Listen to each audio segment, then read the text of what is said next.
राम मंदिर उद्घाटन से एक दिन पहले योगी आदित्यनाथ ने सबसे बड़ा फैसला ले लिया है। जर्रे जर्रे में राम भक्ति, कदम कदम पर सुरक्षा की शक्ति। 10,000 सीसीटीवी कैमरे से निगरानी, कोट पैंट पहने यूपी पुलिस के जवान। इसके साथ ही अयोध्या में 22 जनवरी को हर चेहरे का रिकॉर्ड रखने के लिए एआई कैमरे लगाए गए हैं। पानी से लेकर जमीन तक और जमीन से लेकर आसमान तक अयोध्या की सुरक्षा को किले में बदल दिया गया है। लेकिन पूरी दुनिया की नजर अब उन कमांडो पर टिकी है जिन्हें अयोध्या की सड़कों पर उतार दिया गया है।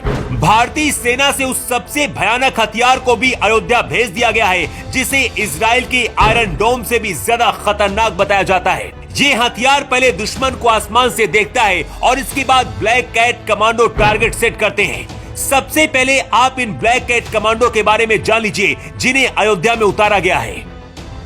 गृह मंत्रालय के तहत 7 केंद्रीय सशस्त्र पुलिस बल आते हैं। इनमें से ही एक नेशनल सिक्योरिटी गार्ड होते हैं जिन्हें हम ब्लैक कैट कमांडो के नाम से जानते हैं। इन कमांडो की सीधी भर्ती एनएसजी में नहीं होती है। एनएसजी में चुने जाने वाले कमांडो में 53% जवान भारतीय सेना के होते हैं और बाकी के 45% जवान सीआरपीएफ, आईटीबीपी, आरएएफ और बीएसएफ से चुने जाते हैं। इन जवानों की इतनी खतरनाक ट्रेनिंग होती है कि इस ट्रेनिंग के दौरान करीब 80% जवान या तो ट्रेनिंग में फेल हो जाते हैं या फिर ट्रेनिंग छोड़कर भाग जाते हैं। सिर्फ 20% जवान इन ट्रेनिंग के आखिरी पड़ाव तक पहुंचते हैं और ब्लैक कैट कमांडो बन पाते हैं। इन जवानों को हथियार के साथ लड़ाई करने के अलावा बिना हथियार के दुश्मनों को मार गिराने की ट्रेनिंग भी दी जाती है। मतलब आप कह सकते हैं कि ये दुनिया के सबसे खतरनाक कमांडो हैं। इन जवानों को वहां भेजा जाता है जहां सारे रास्ते बंद हो जाते हैं। ऐसा कोई ऑपरेशन नहीं है जो एक कमांडो नहीं कर सकते हैं। यही वजह है कि राम मंदिर उद्घाटन के दौरान कोई अनहोनी ना हो, इसलिए इन ब्लैक कैट कमांडो को अयोध्या की सड़कों पर उतार दिया गया है। अगर कभी गलती से भी कोई इन कमांडो की नजर से बच भी गया तो आसमान में बैठे सेना के इस घातक हथियार से कोई नहीं बच पाएगा। ये anti drone system in commando को खतरे के बारे में संदेश भेजेगा और पलक झपकते ही टारगेट को खत्म कर दिया जाएगा। ये है एंटी ड्रोन सिस्टम जो अयोध्या के आसमान से नजर रखेगा, जिसका इस्तेमाल मानव रहित हवाई उपकरणों को जैम करने की ताकत रखता है। इस ड्रोन की अलग अलग क्षमताएं हैं जिस पर यह काम करता है।